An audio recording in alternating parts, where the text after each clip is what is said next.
నమస్తే. Welcome to our channel. ప్రస్తుతం మనతో సీనియర్ జర్నలిస్ట్ దాము బాలాజీ గారు ఉన్నారు. వారితో మాట్లాడదాం. సార్ నమస్తే సార్. నమస్తే. సార్ 'పుష్ప 2' రిలీజ్ సందర్భంగా సంధ్యా థియేటర్‌లో జరిగిన ఇన్సిడెంట్ అందరికీ తెలిసిందే. రేవతి అనే మహిళ చనిపోయారు. దాని గురించి నిన్న అల్లు అర్జున్ స్పందించారు అనే విషయం న్యూస్‌లో వచ్చింది సార్. ఒక వీడియోలో వచ్చింది. సో దాని గురించి అసలు ఆయన ఏమని మాట్లాడారు? అలాగే ఆ కుటుంబానికి ఏమన్నా సహాయం చేసే ఉద్దేశం ఉందా ఆయనకి? నిన్న అల్లు అర్జున్ ఒక వీడియో రిలీజ్ చేశాడు. అందులో ఆయన ఆ సంఘటనని పట్ల బాధపడుతూ మాట్లాడాడు. అంటే ఇది ఎప్పటినుంచో కొన్ని ఏళ్ల నుంచి ఇలాగా ఒక థియేటర్‌కెళ్ళి ఆడియన్స్‌తో హీరోలు సినిమా చూడడం అనేది ఒక తెలియని ఆనవాయితీగా వస్తుంది. అలాగే మేము వెళ్ళాము. బట్ మేము సినిమా చూసి అయిపోయినాక మాకు తెలిసింది ఇలాగ జరిగిందని. సో నేను, సుకుమారు, మా మా టీమ్ అంతా కూడా చాలా బాధపడ్డాము. సో ఇలా ఎందుకు జరిగింది? ఎప్పుడూ జరగలేదు, ఇది ఫస్ట్ టైం ఇలా జరిగింది. సో అని ఆయన ఎక్స్‌ప్లెయిన్ చేస్తూ మాట్లాడాడు. దాని తర్వాత ఆ కుటుంబానికి 25 లక్షలు ఇస్తున్నట్టుగా కూడా ప్రకటించారు. అంతేకాకుండా ఆ ఫ్యామిలీని వాళ్ళ డిఫికల్ట్ జర్నీలో నేను తోడుంటాను, ఏది అవసరమైనా అని కూడా ఆయన మాట్లాడాడు. ఆ ఫ్యామిలీ బాధ్యత నాది అన్నట్టుగా మాట్లాడాడు. సో ఆల్రెడీ నిర్మాతల మేకర్స్ కూడా పెట్టారు, మేము ఆ ఫ్యామిలీని చూసుకుంటామని. సో ఈయన పర్సనల్గా ఈయన వైపు నుంచి అల్లు అర్జున్ ఇస్తున్నట్టుగా ప్రకటించాడు 25 లక్షలు. అయితే ఇక్కడ తన వైపు నుంచి అలా వెళ్ళడం తప్ప అన్న చర్చ ఇప్పుడు ఎక్కువగా జరుగుతుంది. ఏంటంటే అల్లు అర్జున్ వల్ల ఇది జరిగిందనేది ఎక్కువ మంది చెప్తున్నమాట. ఎందుకంటే థియేటర్ లోపలికి ఆల్రెడీ థియేటర్ ఫుల్ ఉంది. అటువంటప్పుడు ఈయన ఒక 20-30 మందిని వేసుకొని వెళ్ళినట్టుగా భాస్కర్ వాళ్ళ హస్బెండ్, రేవతి అనే ఆవిడ చనిపోయింది, వాళ్ళ హస్బెండ్ భాస్కర్ కూడా చెప్తున్నాడు. ఇప్పుడు ఆమె విజువల్స్ కూడా గేట్ దగ్గర నుంచి ఆమె లోపలికి అతి కష్టం మీద లోపలికి రావడం, ఆ విజువల్స్ అన్ని కూడా బయటకు వచ్చాయి. ఆమె చివరి క్షణాలు ఎట్లా ఉన్నాయి అనేది కూడా ఇప్పుడు సీసీటీవీ ఫుటేజ్లో నుంచి బయటికి వచ్చాయన్నమాట. అవన్నీ చూసినాక ఎక్కువ మంది మాట్లాడుతున్నది ఏంటంటే అల్లు అర్జున్దే తప్పు అన్నట్టుగా మాట్లాడుతున్నారు. కాకపోతే ఏంటంటే అల్లు అర్జున్ చెప్తున్నది ఏమంటే, మేము రెగ్యులర్గా ప్రతి హీరో ఇలాగే చేస్తున్నాడు, ఎప్పుడు జరగలేదు ఇలాగా అనేది. కానీ అది ప్రతిసారి తప్పు చేస్తే అది తప్పు వల్ల ఫలితం రాకపోయినంత మాత్రాన అది ఎప్పుడో ఒకసారి ఆ తప్పుకి ఫలితం అనేది వస్తుంది. మనం 100 సార్లు తప్పు చేశాం కాబట్టి అప్పుడంతా చేశాం కదా, ఇప్పుడు చేస్తే తప్పు ఏంటనే లాజిక్ వర్కౌట్ అవ్వదు. ఎందుకంటే కొన్ని రకాల జాగ్రత్తలు కంపల్సరీగా ప్రతిసారి తీసుకోవాలి. అంటే ఇన్ని రోజులు కూడా వీళ్ళు తీసుకోవట్లేదని అర్థమవుతుంది. ఈ జాగ్రత్తలు తీసుకొని వెళ్ళట్లేదు. ఎందుకంటే ఎప్పుడైనా కూడా క్లోజ్డ్ స్పేసెస్లో క్రౌడ్ ఎక్కువైపోయినప్పుడు ఆక్సిజన్ అందదు. మనమంతా మనుషులంతా కార్బన్ డైఆక్సైడ్ వదులుతారు కాబట్టి బయటికి ఆక్సిజన్ అనేది రాదు. దానివల్ల సఫికేషన్ వస్తుంది మనకి. అందుకని తొక్కిసలాట్లు ఎక్కువ మంది ఈ సఫికేషన్తో చనిపోతుంది. దానికని తొక్కిసలాట్లు చనిపోయారంటే అర్థం వాళ్ళని ఎవరినో తొక్కి చనిపోయారని కాదు. ఎక్కువగా సఫికేట్ అయిపోయి ఆ గుంపుల్లో నుంచి ఎక్కువ మంది చనిపోతారు అనమాట. అందుకనే ఎక్కువ క్లోజ్డ్ ప్లేసెస్లో ఉన్నప్పుడు జాగ్రత్తలు, ఎక్స్ట్రా జాగ్రత్తలు తీసుకోవాలి. సో ఇక్కడ ఎక్కువగా జరుగుతుంది ఏంటంటే, వాళ్ళకి తెలుసు హీరోకి ఎంత క్రేజ్ ఉంటుంది, ఎంత జనం వస్తారని. సో ప్రాపర్గా పోలీసులకి ఇన్ఫార్మ్ చేయాలి, అట్లాగే థియేటర్ యాజమాన్యానికి చెప్పాలి, మేము ఇలాగ వస్తున్నాము, మిగతా వాళ్ళని ఎవరిని అక్కడ లేకుండా చూడండి అని.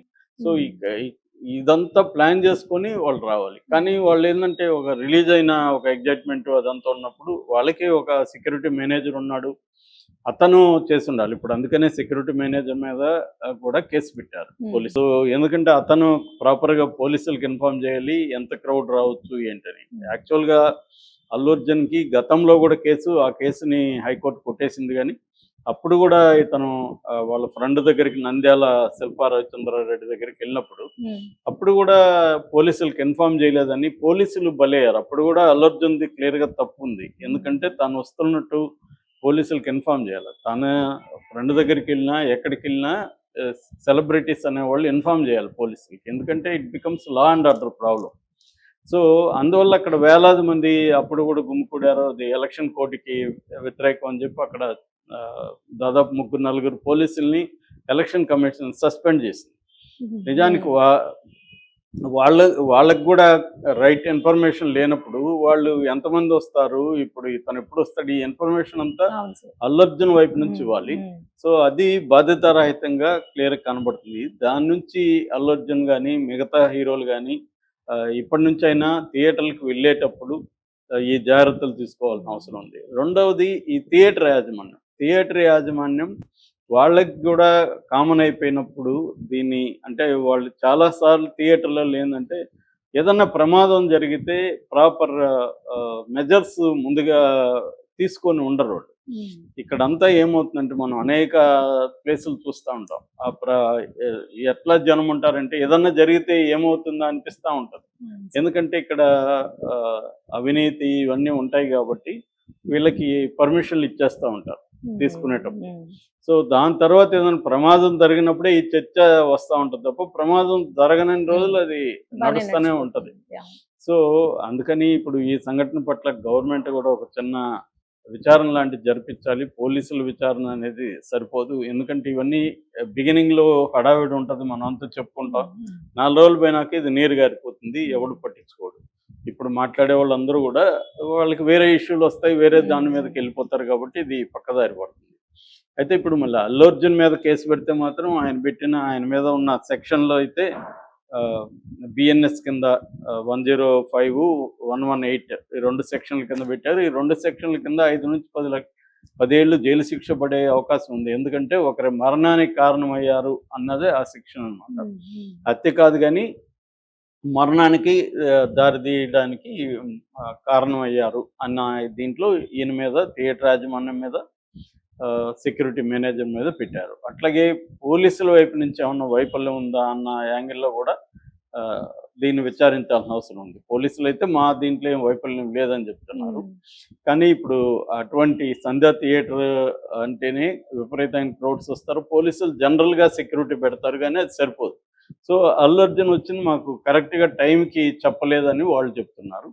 సో దీన్ని అంతా కూడా విచారించాల్సిన అవసరం ఉంది. దీంట్లో ఎవరెవరు తప్పు ఉంది ఏం తేలాల్సిన అవసరం ఉంది. ఓన్లీ ఇప్పటివరకైతే గవర్నమెంట్ వైపు నుంచి ఎటువంటి చర్యలు ఏమి కనిపించలేదు. ఓన్లీ ఆ బెనిఫిట్ షోలను రద్దు చేస్తున్నట్టు మాత్రం ప్రకటించారు. బెనిఫిట్ షోలు రద్దు చేయడం అనేది పరిష్కారం కాదు. బెనిఫిట్ షో కాకపోయినా వాళ్ళు మామూలు షోకైనా వస్తారు కదా హీరోలు. వాళ్ళకి ఏంటంటే ప్రమోషన్ కావాలి. హీరో రావడం ఒక హంగామా హడావిడి ఇవన్నీ ఉంటదన్నమాట. ఎక్కువగా మాస్ ఉన్న థియేటర్స్కి వాళ్ళు వస్తారు. మల్టీప్లెక్స్లకు వాళ్ళు వెళ్ళరు. ఎందుకంటే అక్కడ పెద్ద జనం ఉంటారు. వీళ్ళకి జనం కావాలి. సో ఆ జనం ఉన్న మా సింగిల్ స్క్రీన్ అంటే ఆర్టీసీ క్రాస్ రోడ్లు ఎక్కువగా సంధ్యా, సుదర్శన్ ఇలాంటి థియేటర్లు అక్కడ ఎక్కువ ఉంటాయి. సో వాటికి ఎక్కువ వస్తుంటారు. సో వచ్చినప్పుడు అక్కడ ఎటువంటి జాగ్రత్తలు తీసుకోవాలి అనేది. ఎందుకంటే పెద్ద ఎడ్యుకేటెడ్ సెక్షన్‌లో అంత పరుగులెత్తేదేమి ఉండదు. ఎక్కువ మాసే అభిమానుల్లో ఎక్కువుంటారు. వాళ్ళే ఫ్యాన్ అసోసియేషన్‌లు ఉంటారు. వీళ్ళు ఒక హంగామా క్రియేట్ చేస్తారు. కావాలనే పెద్ద ఎత్తున ఆర్గనైజ్ కూడా చేస్తారు. ఎందుకంటే కనబడాలి క్రౌడ్ అని. సో అందువల్ల ఇప్పుడు అల్లు అర్జున్ ఓన్లీ డబ్బులిస్తే సరిపోదు. ఇప్పుడు ఇదే వేరే ప్లేస్‌లో మన ఫర్ ఎగ్జాంపుల్ నా వల్ల ఎవరన్నా చనిపోతే నేను డబ్బులు ఇస్తానని వదిలేయని చట్టం వదులుతుందా? వదలదు మామూలుగా అయితే. సో అల్లు అర్జున్ అయినా ఇంకొకరైనా చట్ట ప్రకారం ఖచ్చితంగా ఈ కేసుని ముందుకు తీసుకెళ్ళి చర్య తీసుకుంటేనే నెక్స్ట్ జరగకుండా అందరూ కూడా జాగ్రత్తలు